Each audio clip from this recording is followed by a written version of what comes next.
Hello friends, हमारी आज की स्टोरी है स्वामी विवेकानंद जी द्वारा संत को दी गई शिक्षा। जब स्वामी विवेकानंद जी अपने लोकप्रिय शिकागो धर्म सम्मेलन के भाषण के बाद भारत वापस आ गए थे।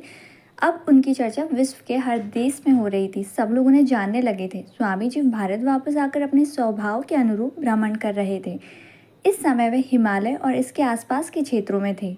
एक दिन वो घूमते घूमते एक नदी के किनारे आ गए। वहाँ उन्होंने देखा कि एक नाव है, पर वह किनारा छोड़ चुकी है।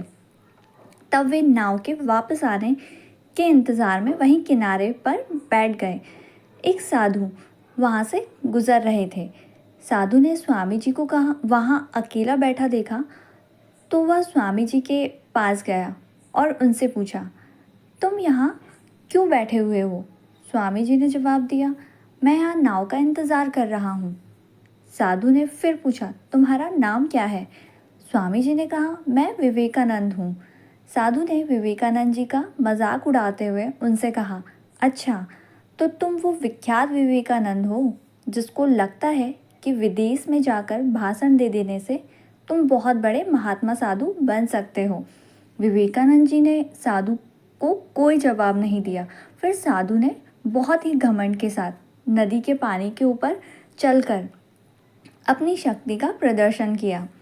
कुछ दूर तक चलने के बाद साधु ने विवेकानंद जी से कहा, क्या तुम मेरी तरह पानी पर पैदल चलकर इस नदी को पार कर सकते हो?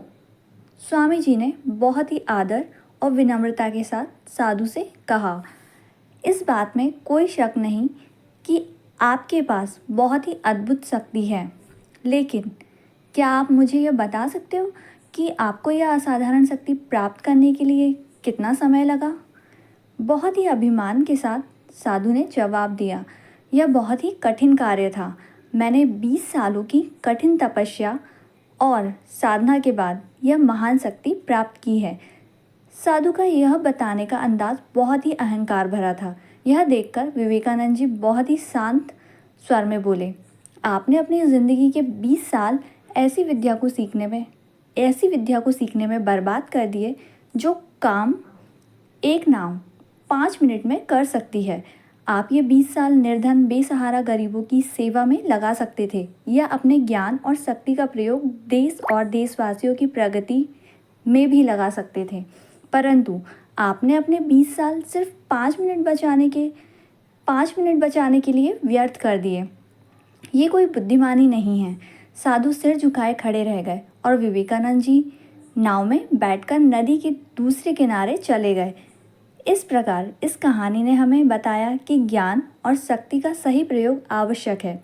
किसी शक्ति को प्राप्त करके यदि हम उस पर घमंड करते हैं तो यह मूर्खता है।